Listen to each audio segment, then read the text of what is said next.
Not sick. Call this meeting to order at 6:30. Rise to the Pledge of Allegiance. To the flag of the United States of America and to the republic for which it stands, one nation, under God, indivisible, with liberty and justice for all. And a moment of silence for our fallen military.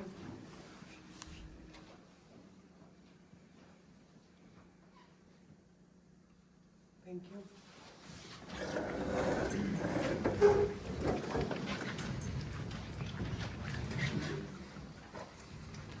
Kristen, has roll call been taken? Yes.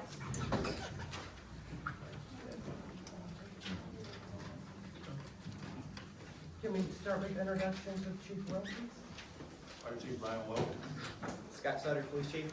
Don Grace, DPW Director. Brooke Park, City Treasurer. Kristen Kenyak, City Clerk. Ellen Glass, City Manager. Jerry Layton, City Council. Pam Howard, City Councilor. Mike Gilmer, City Attorney. Elizabeth Armstrong, Mayor. Brad Dick, Mayor Pro Tem. Tom Hicks, City Council. Brenda Simon, City Councilor. Denise Miller, City Council. We have no special presentations, no public hearings. We have two pieces of correspondence. A, an open county board appointment from Genesee County Board of Commissioners letter, and a letter from a resident, both are in the packet. Moving on to public comment. Any person wishing to address the city council during the meeting will get 3 minutes under public comment. When the public comment is approached on the agenda, individuals wishing to speak will be called upon utilizing the filled out public comment forms. Remarks should be addressed to the presiding officer. It is not a time for debate, but for questions or comments for council and or staff. Questions will be answered if the information is readily available. If answers are not available during the meeting, council or staff will contact the individual within 48 hours and respond to questions within 10 days of when the information becomes available.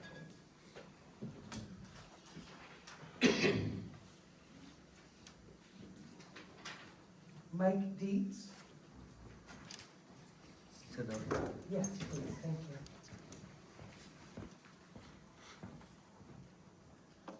My name is Mike Dietz. I live at 408 Lindenwood Drive. I'd like to talk to you about light pollution. I first brought this issue up last week to the Planning Commission, and they suggested that I bring it to you all for your awareness. I asked you to refer to Hannah Ball's article in the Saturday Tri-County Times for the background of the information I shared there. So let's look at Linden's site and exterior lighting standards. I'm just going to run through a couple of paragraphs. B1, ground illumination shall not exceed 1.5 foot candles. If this were followed, it would be a really good standard to help with all kinds of light pollution. And you'll be glad to know, I checked, though, the parking lot in this building is set right at 1.5, great. However, at the entrance drive, there's a light at 40 foot candles, 40, so clearly there's issues to be addressed. Fenton limits canopy lighting to 20 foot candles. Fenton Township limits it to 5. We still have a 1.5 foot candle standard for everything, but Beacon and Bridge got installed at 50 foot candles. So clearly there's a gap in what we're getting and what we expect. We appear to be accepting any street lamp that Consumer Energy provides. I'm told that Linden standard doesn't address street lights, but I say why not? Consumers literature shows that we have a menu of lamp styles and brightnesses that we can choose from. Our residential streets run as high as 4.5 foot candles, well over our standard in any of the neighboring municipalities. Paragraph B3, fixtures that allow light to shine on adjoining property, shine into the street, or create horizontal glare should not be approved. That's great language to prevent light trespassing glare. However, street light shining in windows was a problem shared at the Planning Commission meeting, and consumers offered 6 different styles of shielding for street lamps to prevent that light trespass, apparently for free. Paragraph C1, illumination of buildings shall not exceed 15 foot candles. Maybe we have a good reason for 15 foot candles, I don't know, but Fenton and Fenton Township both limit it to 10. This building's facade is, I just got cut off, is lit at 15 as the standard calls, but the lights are not shielded, so they shine into the street, cause glare in violation of the standard. It's not mentioned in our standard, but its best practice is to require light curfews. Leaving landscaping and facade lighting on all night leaves no purpose. I'd like to see a requirement added that businesses and residents must shut these off at close of business or around 11 p.m. Security lighting of a lower foot candle could be left on. That pretty much covers what our light standard says. I will add there's a lack of awareness on exterior lighting standard. 2 businesses on my street have replaced and upgraded their lighting to 10-foot candles, very, very bright. I assume because they are unaware of the lighting standard. They are too bright, they shine into adjacent property, they shine into the street, and they create glare, all in violation of the standard. So I would like this standard to be updated to be more comprehensive, easy to understand, and to be written from the perspective of reducing light pollution. This update needs to define both commercial and residential expectations, and of course an educational campaign will have to follow. I'd appreciate your support in encouraging and accepting an exterior lighting standard update from the Planning Commission. Thank you. Thank you. Monica Lerner.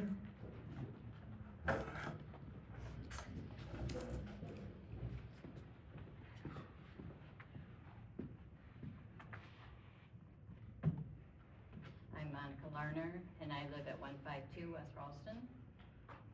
After the June 13th meeting, I sent my notes, or in other words, what I was talking about that night to everyone on the city council. Brad Dick gave me a lengthy response, and thank you. However, West Ralston Road doesn't need sidewalks. I received 4 more brief acknowledgements, but no reply from the city manager. And this has been a chronic problem. On Thursday, February 6th, there was a vehicle parked over the sidewalk in front of one of the counselors' rentals. Another subject I have spoken about in the past is how social media, the newspaper, websites, and hotlines are out of control. I see a firefighter is back on the judgment about people who rent. This started last year. It's disrespectful of renters. And this is wrong, just like it was wrong last year. Putting down people who rent also puts down landlords who pays twice the property tax that you do, and they pass it along in their rental business. Do you realize we have Shiawassee Shores Retirement Park with plus or minus 278 lots that are rentals? Some businesses rent their buildings. How can we be anti-rent? Why is a firefighter denying being a city employee? There are many mentions of being a volunteer. A volunteer does not receive a salary or a payment. In the past, when the city councilors said they were volunteers, my comment was no, they are elected government officials. Why are political comments still being thrown around? Why is the city allowing it? A firefighter verbally harassed and got away with it. She continues to go on social media and put people down. Why is the city allowing this? Because sometimes renting might be due to a tragic fire that, first off, it's none of your business why they're renting, and second, why is it bothering you so much? Personally, hearing all of this makes me feel not safe. Why is the city allowing this to continue? And then I have a couple of questions. Where do things stand with MTA? Last I remember it was said that MTA had not been servicing Linden, so the solution was to go to MDOT, but I don't know where that went because I've not seen anything about transport service for the citizens. And wouldn't that kind of be helpful for parking problems? I'm not saying it's the solution, but I think it would be helpful. And then lastly, what is the update for the water bill situation? Thank you. Hearing and seeing none, public comment is closed. Madam Mayor, Yes, Jay? I'd like to bring, I guess it would be a motion forward. That during the public comment section, the questions that are asked by residents, that the city responds to those. I know currently right now it's set at 10 days, but if we could get an official response that would be added to possibly the next meeting agenda, agenda packet, and responses from the city could be delayed up to that amount. And then also, that way, if anybody has a question, like somebody might have a question and then 4 other people have that same question, then the city will include into the meeting agenda packet the answers to every one of the questions that are asked by the residents, so that by the next meeting, they will have the city's response. So that way you don't have, if you're one of those 5 or 6 people that might have the same question, you don't have to call the city and you know, ask the question over and over again. And then the city can also put packets out for people that go to the next meeting that will have a list of all the questions asked in the previous meeting, and then, and the city's responses to those questions. I don't know if that would be a motion to try to move that forward, a discussion to talk about it, and then possibly move that forward. Is there support? I support. Before we make a motion, it's only fair to allow the city to detail what they do with public responses to comments. ask Ellen about this. It's not appropriate to do a motion without first asking the city and having her talk about I what was she getting ready does. to get over to Ellen. Thank you very much. So I don't have an issue if that's what council's preference would be, if we were to put the responses in the next packet. That would lengthen it out potentially. Most of our meetings are anywhere from 2 to 3 weeks in between. I'm happy to try to address public comments during the actual meeting if I have the information available.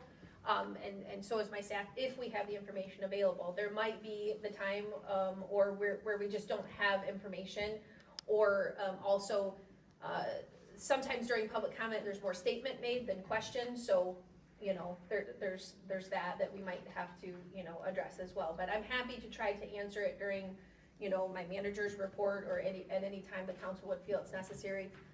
Then obviously that would be a record of the minutes. But I'm happy to, if council's preference is that a response go in the next packet, honestly, you know, it would be up for you guys to decide, so either way. My staff does a pretty good job of following up with anything that does come up, but then it's correspondence between us, you know, and that's our responsibility, right? Whenever we have a public comment that comes forward, you know, depending on if we can answer it during the meeting or not, it is our responsibility to follow up with those individuals after, so. Liz, can we possibly make it that whatever wasn't answered here?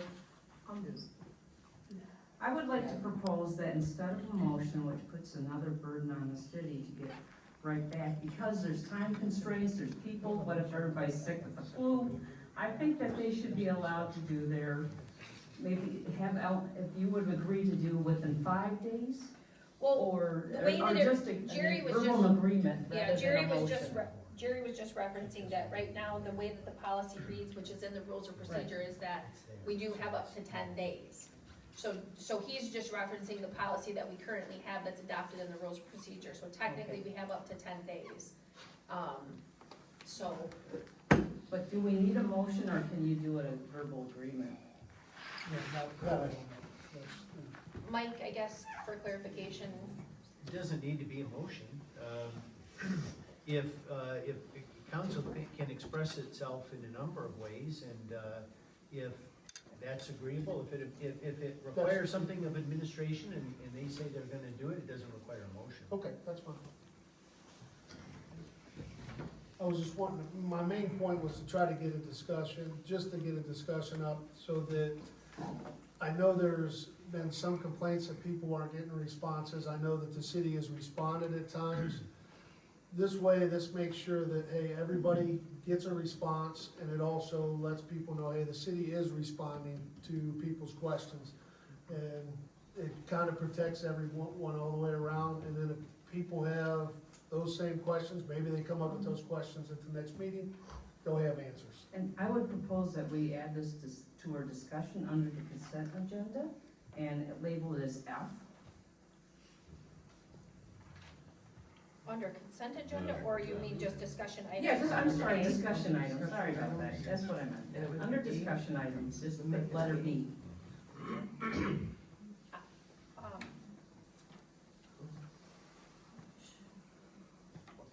That's fine if we wanna do that, I don't know, Well, it wasn't part of the agenda.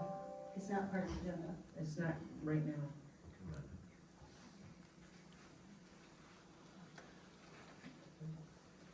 So there could be a motion made to add it to the agenda, which elevates it.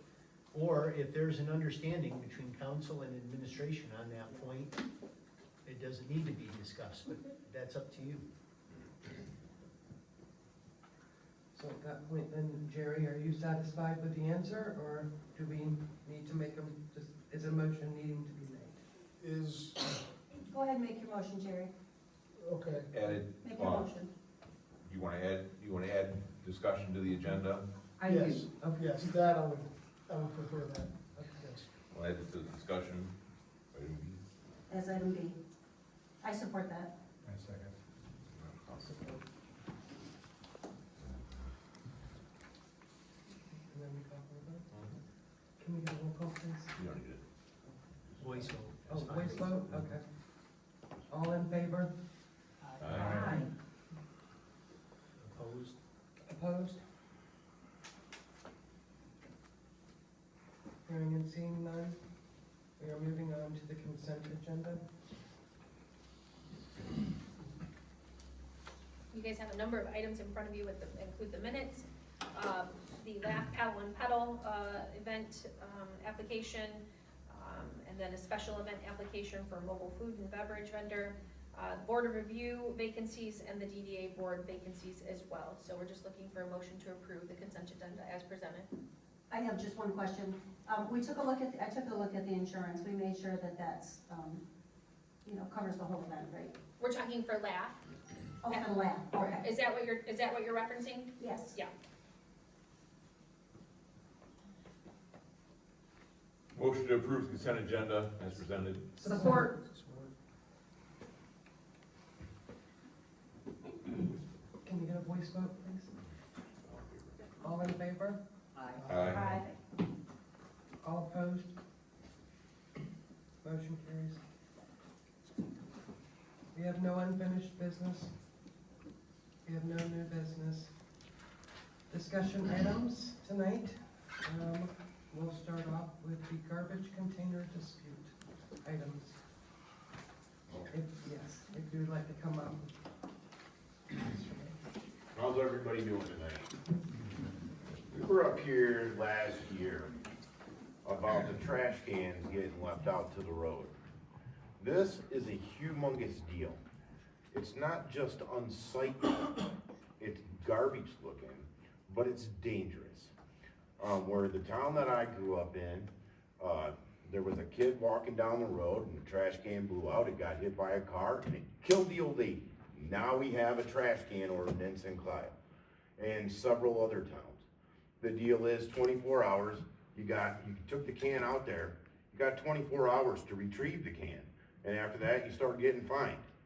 Okay, also as a Harley rider, and most of the people that ride Harleys know that driving down the road, if a can blows out, you go to swerve, that may be into a telephone pole or a car, or you hit the can dead on. This is something that is so easily resolved by saying, take care of your can. You carried it out there, you can carry it in. The guy that lives across the street from us is 94 years old, and we watch him every week with a wheelchair take his can out and then go get it. As soon as the trash comes, he goes and gets it in his wheelchair and brings it back up. There's no reason why everyone can't do this. And that is just absolutely annoying. Now, the people that we're having problems with, the chief of police has been there several times. He sent people there several times. It's almost come to blows a million times. And it's just getting to be a lot. Now, we came up here last year and we thought this was all resolved. And Pam, Howard, you were talking about the cars and the Yes. leaky car, right? So we were all on the same page. We were under the understanding that this passed. That's what Daniel told us, is that this passed and we're good to go. And then, as time goes on, the cans are still out there. So we called code enforcement, which goes apparently through the police station, and they were going to go and cite the thing to them, and it says there's nothing on file for the trash cans, only for cars and debris and things of that nature, but nothing for the cans. Now, these incidences where things almost come to blows happens all the time. Unless somebody actually gets punched in the face, then the police don't respond to it. There's nothing for them to respond to. It's just an argument amongst neighbors. So, but this is a very annoying thing for a lot of people. And what is it gonna take? Someone getting killed? Do we need some little girl to be walking down the road and have a semi hit some can that's 4 days past when the trash got picked up and clip her in the back of the head? Or do we just keep paying super high taxes to stare at trash cans? It's a very simple thing. Let's take care of the cans. You got 24 hours like everybody else in the city. Everybody in all this other surrounding cities. Now we're getting a new trash company. This is a perfect time to put this in place. Do you guys have any questions for me? Because last time, we thought this was resolved. We thought that this was now an ordinance, this was resolved, and now I'm here again. Do you guys have any questions for me?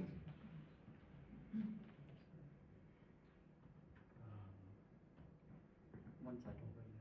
I got you.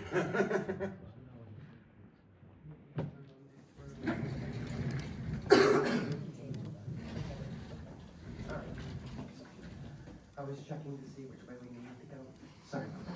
All right, Denise, do you have any questions? I don't, for you. I understand 110% what you're saying. I see it happening. So Right. I understand. And right here is a newspaper article from last year, a big write-up on how everybody was so thrilled that there was an ordinance for the trash cans to put in place. So when this happened a few weeks ago, I called Sheriff Sutter there, and he did not. He was gonna take it up there and show them there was nothing that existed. We thought it was on the books. I don't understand what's happening. Why won't you guys help us? We're talking about trash cans. We've been fighting with these people about the trash cans and 100 other people for the last 20 years. But the last 3 years, we've gotten the town involved, we've gotten everyone else involved. This is just this ongoing dispute that gets more dangerous every year. As far as people just having enough of it. Now, the other day, we watched, and when we had those 50-mile-an-hour winds, those cans blew out in the road, and you know what we sat there? Me and my wife sat and watched the school bus stop, turn their lights on, no kids got off, but the dang bus driver got out and took care of the cans. We watched people stop and pick those cans up, and especially if it's windy, so then what do? They carry their trash out to the road and put it in the cans so they don't blow away. Are you kidding me? Your driveway's 25 foot long. I shouldn't have to be the villain all the time. I would expect somebody to be on my side about this. But I'm not gonna go away. I'll fight this thing for the rest of my life if I have to. This is a very simple thing. That's all I got for now. If you guys have any questions or anything, you can contact me. My trucks are all over town with the number on them. I was the only one that asked, she's gonna go down. Yeah, I'm gonna keep. Oh, okay, I'm sorry. Yeah, that's not me. And I mentioned to her, it should be council comments, not, and so they're directed at your council members and not necessarily the audience, just so that we keep the line clear. Brenda? I don't have any questions. Tom? No. Jerry? I just think it's sad that we have to go to this level. I'm sure you agree that, but, When I talked to the mayor of Frankenmuth, they said they wrote 3 tickets last Excuse year me, for trash cans. sir, hold on. It's just council comment at this point. Oh, okay, I Not back and understand. forth, please. and that was kind of my fault for pointing that towards yourself. But, yeah, I think if it's a problem, then we probably need to address it. Pam? On 50, on our ordinance for the second one, go to the top. Chapter 50, garbage and refuse disposals. 50.04, placement of containers for collection, where we specify where they are put. I believe that we should also have, in addition to that, it says that we should that they can be out there for the day of, or that must be removed expeditiously, and I'm familiar with other cities, municipalities that have that same requirement. It would require an update to that ordinance. Thank you. I was told, Chief Sutter, you might have something to add to this tonight, or? Yeah, I think I have your number, so thank you. So, yeah, we've talked several times. I have talked to the residents that are next to you. I'll just be honest, they're upset about the situation with, calling the police and whatnot. And they feel harassed, but I understand your situation. You've been, honestly, the only one that's complained since I've been chief, but I've told you this too, if it blows out into the street, it becomes a hazard. So that is a potential there, and we've had some high winds at times in this city. So I'm not opposed to any of that. If council does consider that, I would hope that they consider it as a civil infraction. I would like to add to that these aren't bad people. These are not bad people at all. They're just lazy people. Lazy people get other people killed. Thank you. Thank you, guys.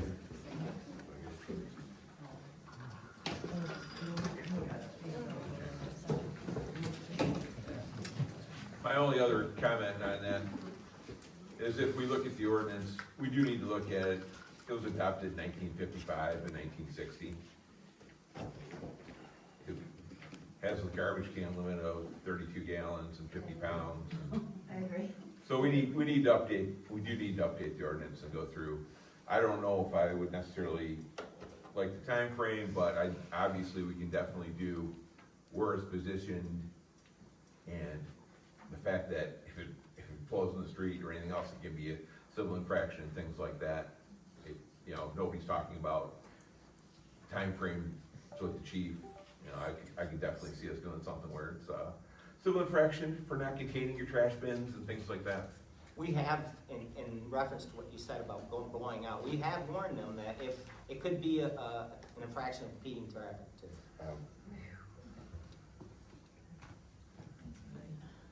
So we should bring that back? I was getting ready to say what Mr. Mays approached me with this, in December. And so I would like to make a motion to bring this, we don't need a motion. Okay. To bring it back to the next meeting. So you want us to propose amendments to it? Review Yes. with our attorney Yes. and propose amendments? Okay. I don't know that it would be, our next meeting is the 24th.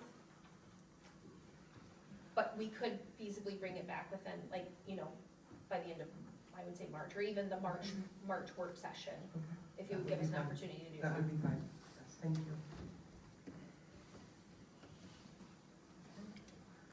We're now moving to item B, which was our new item, public comment.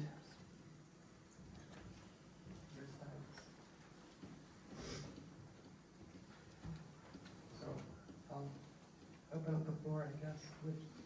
Brad, do you have a comment you'd like to make? As Jerry had said, talked about getting a response out there. The only thing I'm afraid of, Jerry, with that is we'll end up with, by the time we get to December, a packet that's about 400 pages long. But, no, I like the idea of getting the responses out there, but what we've talked about, I've talked about with the mayor and we've talked to Ellen, if we're gonna do responses, she's gonna try to do responses to things tonight and every night. We have a meeting during her comments, if it's something that can be easily addressed. If it's something that needs detailed answers, then the city's gonna have to have time to get back to it. But at that point in life, I would suggest maybe we can add a frequently asked questions to the website instead of putting it in the packet kind of thing. Just to make it really easy for anybody to go find. Nobody should have to go look, not everyone comes tonight and asks a question is gonna go looking for their answer in the packet. Not anyone that comes to a meeting 2 weeks from now is gonna you know, wanna dig through a packet and look for it, but if we have a frequently asked questions on site for most of the stuff, and we try to answer the questions tonight, because, you know, from the clerk's standpoint of her job, when you do the meeting minutes are actually a record of actions taken, not detailed comment. Yeah, you know, as far as you saying this packet getting larger and larger, this portion, my response, the response from the city would be, say for this meeting, that their response would be in that packet in the next meeting, and then that's it. It doesn't carry, each meeting only carries to the next meeting, the answers to that. So, this section would be, here's answers to, you know, questions that were brought up in the previous meeting, and only that, not that it's a running tally of all the questions that's brought up. That would not, That would only, so that would only take care of the people that were at this meeting or had that question. That's why I like the frequently asked questions on the website, kind of thing. We've talked about it before, and there are other municipalities do have that on the website, frequently asked questions.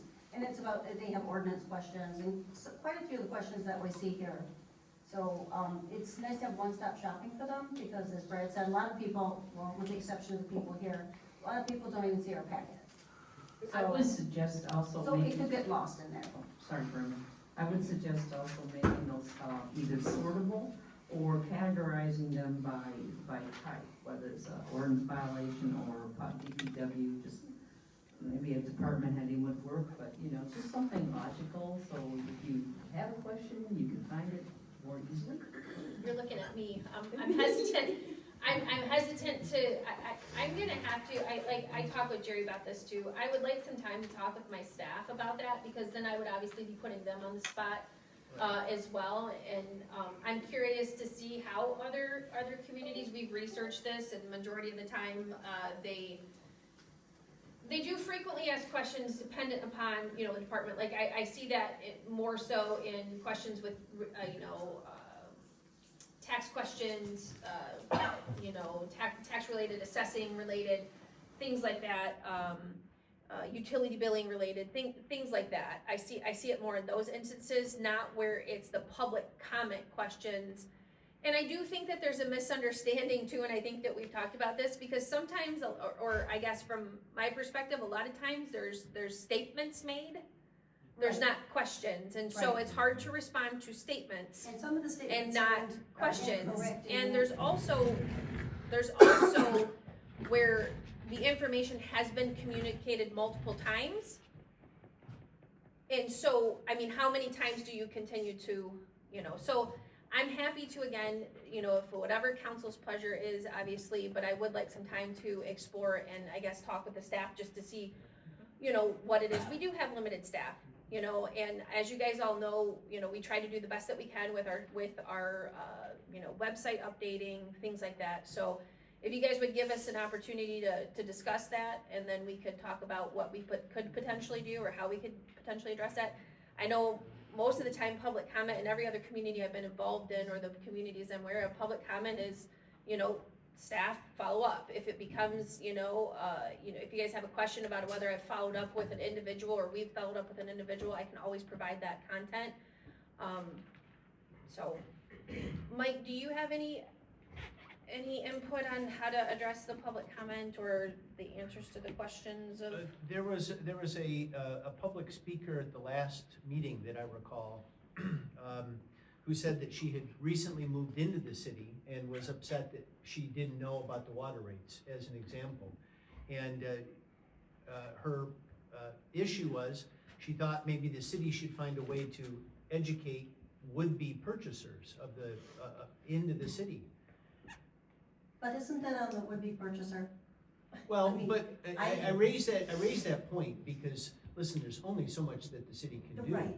The issue of water rates has been a topic of many conversations, and I know that we're not talking about the water rates, but Yeah. as an example, it's hard enough, you answer questions of the people who are here. A new group shows up and they're asking, you know, the same questions, and now we have people who are buying into the city expecting information as well. I mean, there is a limit, I think, in what the city can do. I agree. I'm gonna speak on this piece today. Ellen and I had a conversation, and an idea was given and presented to me that I did present to her this morning. And that is, on the public comment cards, making it where you either have, you get all the pertinent information and then 2 boxes, and you can check one of the 2. Either I have a public comment or I have a question. If you have a question, you write down what the question is pertaining, and that means you want an answer. If you have a comment, it means you just want to make a statement and you're not expecting an answer. And that way, it will be very clear to the city staff which ones they need to prioritize as far as response. Ellen and I did have that conversation this morning about that. And she was very receptive to that idea. So I will also equally, I guess, for that end part of the mix, because then it helps make the city's job easier. Also, the residents are getting their answers, so both parties can Madam Mayor, get what they need. Yes. could they check both boxes? I would assume that they could check both boxes if they wanted to have, both, but, yes. Good idea, yeah. Do we have any further conversation on this? To be continued, right? So we'll bring it back with, give me an opportunity to talk with my staff to see and let them weigh in. Obviously, like I said, because they're going to be expected to answer to during the minute, the meetings, and then, how do we address the concern of the follow-up?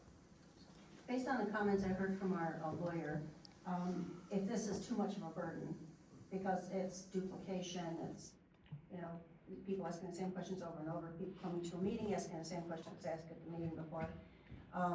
The process that we do have in place, if we could just make that a little more robust. Because it does say, if you read the agenda, it does say you have 10 days to answer or when information is available. And a lot of the comments, the information is not available. If I come in here and say, Joe next door to me parked on the sidewalk. Well, Joe was there 10 minutes, and police officers don't, you know what I mean? It's like, some of these things are, like, you can't resolve it, and you can't answer the question, and, our officers don't have the time to go, if they see someone on the sidewalk, yes, absolutely. Absolutely, they knock on the door. They did that to me when I moved in. I parked out front, and someone said, Mrs. Simons, move your car, it can't be in the road, and not even with a cone. So, when they see things happen, they do, and I've seen them do it, so. I don't want to put any undue pressure on the staff. I don't want to, make this a huge trip hazard for our team. So that's where I stand on it, and I'd love to hear what they have to think. I also think you should clarify the public comment thing. The last sentence is respond to the question within 10 business days. It says 10 days. Or when the information becomes available. Yeah, or when right, correct. Just keep, this is just specify, so it's clear that you're not working on the weekends, it's 10 business days. And I just want to follow up, at no point was this a criticism of the city responding and stuff like that. We understand that, Jerry. It was just something that I had dealt with prior to being on This is what council we talk with the about. West Ralston Road issues Yes. and that. And I just wanted to find a way that makes it easier for the residents to have the answers that the city has. Otherwise, if there's 4 people with the same question, and all 4 people call up and ask the city the exact same question, I understand. now it takes 4 times the amount of time, which is money, to answer that question. So it's just trying to find an easy way that people can get the questions answered, and that everybody can have the answer to every question that was asked. Whatever that be it through the frequent questions. My question would be, how often is that updated? And what constitutes a frequently asked question? Is it asked 3 times, 5 times, 2 times, or is it just somebody's opinion? So. Yeah, that's very interesting. I worked for Ford Motor Company for 25 years, and I had frequently asked questions, and I had a very organized site where everybody could get what they wanted, but miraculously enough, 9 times out of 10, they would call me anyway, and I would lead them to the information, right? So, I agree with you. I agree, we can do better. Let's look at our process and see what we can do. Would it be possible to put a frequently, in addition to the frequently asked questions. It's more like a database online, so where you can go in, say, under residents, most requested, frequently asked questions, bring it up, and there's a search. It's, you put all the answers that you people should know, you know, questions they've asked, and then you can search for your, so it's an Now you're, ongoing living now you're thing. getting way over my head Oh, there. sorry. I gotta talk to IT. I gotta talk to IT. because it's So- something we have on one of my. One of the things that we're exploring, and this, I guess, one of the things that we are exploring is an agenda and minutes, management platform, and that may help where you can go in and you can search a little bit easier content of a meeting, right? And it would take you to a meeting where those items were potentially discussed. But that's something that we would obviously, we're just discussing, we would have to budget for and plan for, because those platforms are relatively expensive and stuff. So, how that would work with public comment, Pam, I'm not sure. But again, you know, happy to take a look at it, review it, and if there's any recommendations, we can bring those back, so. Thank you. Thank you all. We're gonna move now to the city manager's update. Just a couple of things. We did get an invitation to Governing Essentials. It's a virtual training through Michigan State Extension. I just wanted to bring that up. I'll pass it along to Kristen and she can send it out to you guys. They cover open meetings act, parliamentary procedure, components of extraordinary governance, and many other things. So we'll share that. It's a different avenue than MML. I know MSU Extension does some good trainings and stuff, so we'll pass that along. We are moving through the process with the exterior renovations with the mill. It's been approved at the HDC, which many of you guys know. You've been in attendance at those meetings. It's been approved at the HDC and it's been approved at the Planning Commission. We do have the zoning Board of Appeals tomorrow to address the zoning. So things are progressing with that. We're also working on drafting up an RFP for potential interest to solve that piece of it, that we can put out there to gauge if there's any interest, and then that helps you guys with the discussion for the long term. So we're working on that. Adam, our planning and zoning administrator, did speak with Beacon and Bridge again regarding the remaining and outstanding items on their site plan that was approved, which was signage and striping and things like that. They have said that they will resolve the issue, so Adam will continue to follow up with that. We've also had some signage complaints that he's looking at and trying to address as well. We have had conversations as frequent or as today, I guess I should say, with priority waste in regards to the garbage carts. I know that's been a frustration with some of the residents. Brett, who was here that presented on December 9th, did clarify that if we have any garbage carts that are in disrepair or in need of replacement, as long as the resident, and we will, again, we'll follow up to clarify this point. I know Kristen spoke to him as well. But as long as they provide a picture of the damage of the cart, they will replace it at no charge. So again, we'll clarify that again to make sure. We push back a little bit on that, just because we don't feel that it's fair to the residents that they're having to pay money.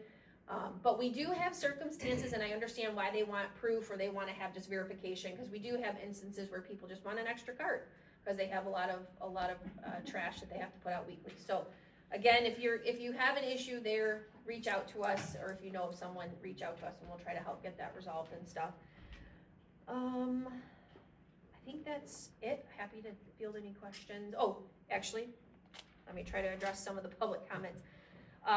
Mike, I'll have to follow up with you on that. I did hear it at the Planning Commission. You know, thanks for addressing. I don't really have any answers to provide back to that.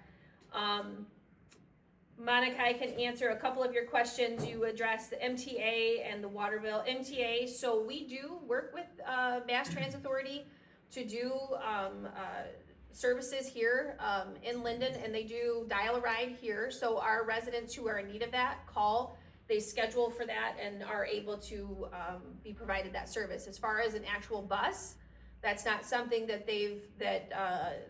that we have. We have been in talks with MTA in regards to expanding the trolley route from Fenton. Again, we're still talking about that. And the other thing that we're doing is working with MTA on getting a grant to secure our own transportation for LOSI. And that is still, we talked with Melinda Johnson at MTA, and we still have that grant in the works, and hopeful, fingers crossed, that that'll come through.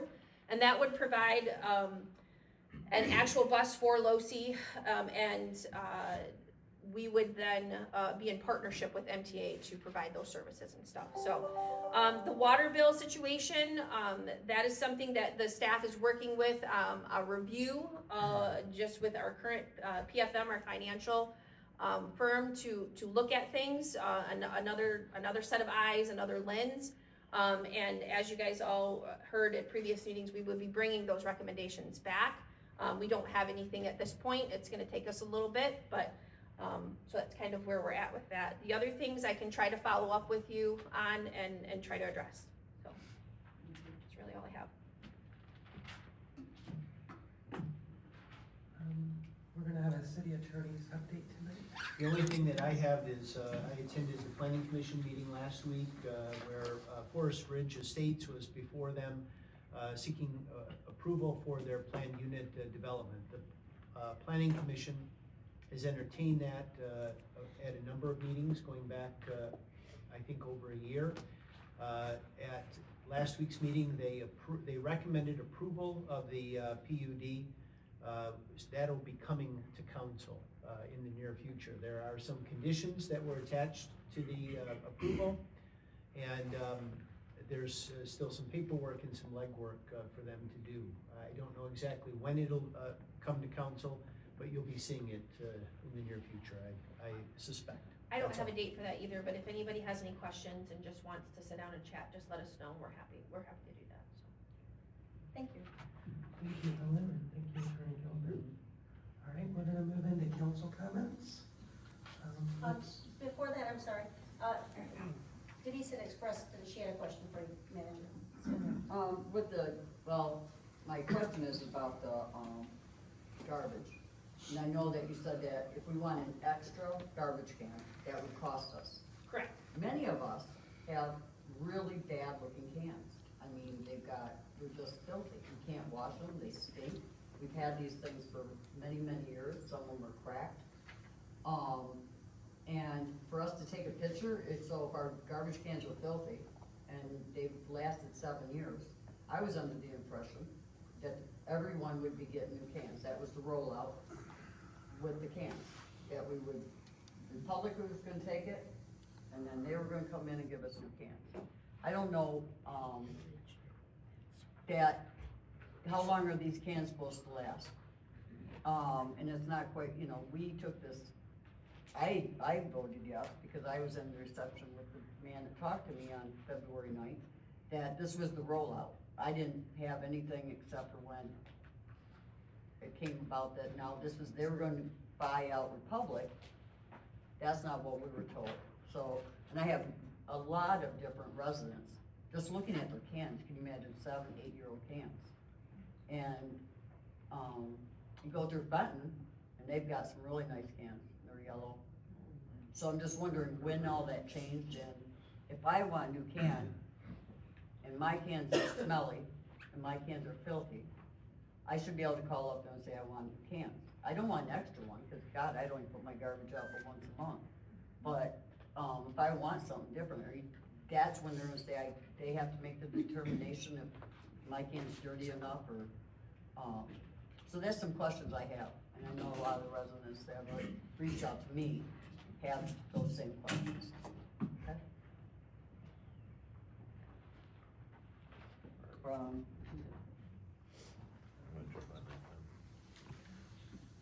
Madam Mayor?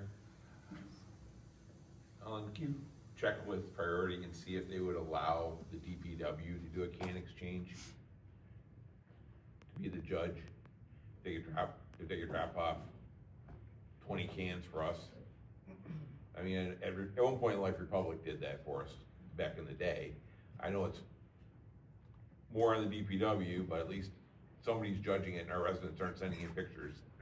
Our guys can drive by and if the can's cracked and busted, we switch out the can. I don't know if that's something they'll do for us or not, and that's another thing for the DPW to do, which I'm sure Don really doesn't want to be involved with. Well, I would want criteria, so, Right.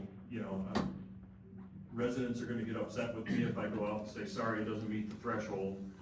And so if the council wants to give some kind of direction, like a dirty can, I don't know that that would, you know, so. I'd be along the lines of the same replacement criteria that Priority has, a cracked, cracked, busted, defective type can. A dirty can wouldn't, doesn't qualify in mine. I mean, they didn't replace Fenton's cans either. They bought out GFL and Fenton. They did the same exact thing.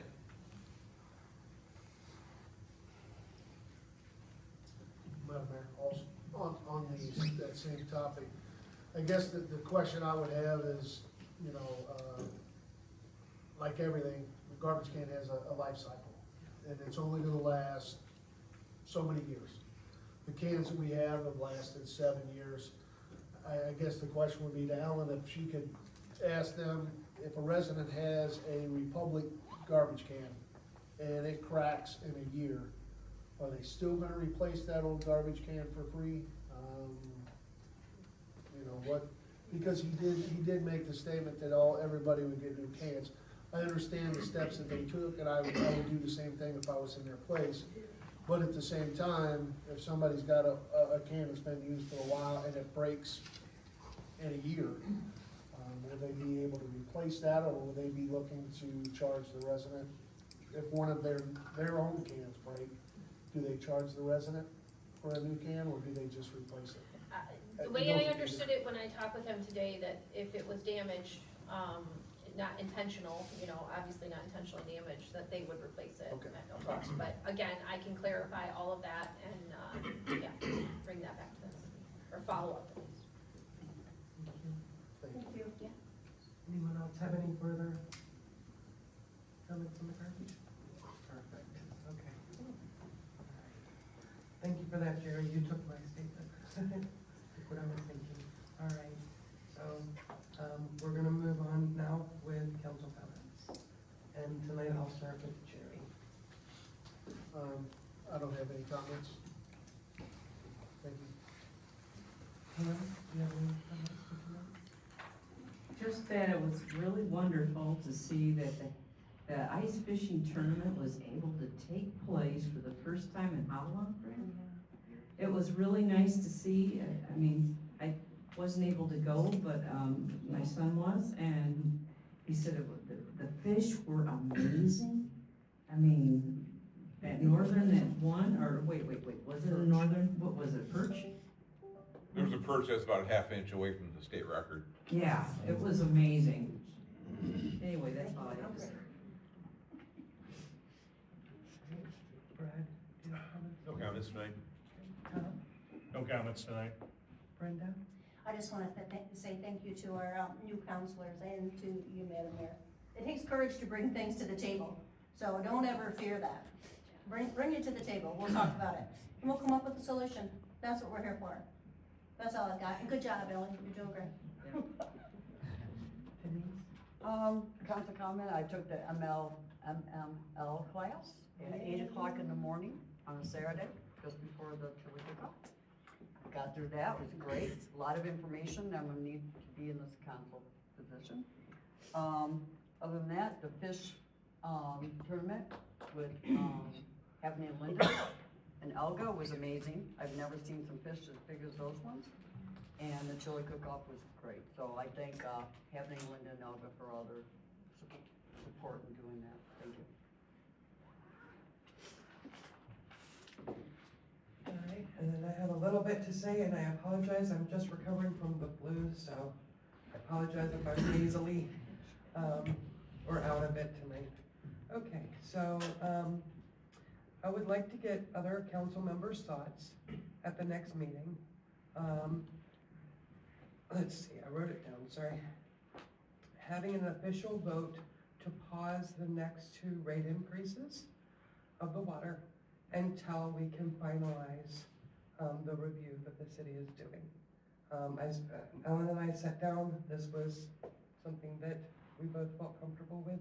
Am I correct on that, Ellen? Yeah, I mean, like I explained, us as staff understood that the next rate increases would be paused until we could bring that back, but there was no technically official motion So, something that was discussed was to bring it back to you guys to officially pause those until that review can be done, so. So I'd like to see what others' thoughts are of doing that for the next meeting. And short of that, I've missed all my meetings this week due to flu, so. Are we contractually restricted from making a decision like that? I'm not sure what that contract. No, so the next rate increases were technically to go in place in April and October, correct, Brooke? So we have some time. We fully anticipate that the review will be back, so you guys can address that. So I don't think that we're going to have any issue there. Just to clarify though, there hasn't been, like, I don't wanna give people false hope either, you know, and stuff like that with the water rates. Like, we're taking a full review and things like that, and we're gonna look at all the things. But our water rates still need to be in place to be able to retire the debt and to be able to take care of the capital improvements that are necessary to maintain that system, right? But what we're doing is a second set of eyes, just looking at it to look at, you know, there's been a lot of talk and discussion on meter sizes, things like that. So those are all things that we need to take into consideration, but I fully expect that we'll be able to have a review back. I mean, we want it, we wanna have it back as quick as possible and have it done, right? But it does take us a little bit of time. So the next rate increases were scheduled for April and October. So I think we have some time, but I think it was just more of a misunderstanding that the public, that they would have some official vote, to know that council has technically put those on pause until there's a chance for that to come back. Okay, it's worth discussing. And do we have to have a motion on it? Well, I think we were just gonna talk about it at the next Yeah, meeting, okay, put it on the okay. agenda and Okay. see what That's everybody good. chose. All right. Haven't missed anybody with comment, correct? Okay, All good, perfect. thanks. All right. Okay, so we're gonna move on to the financial reports.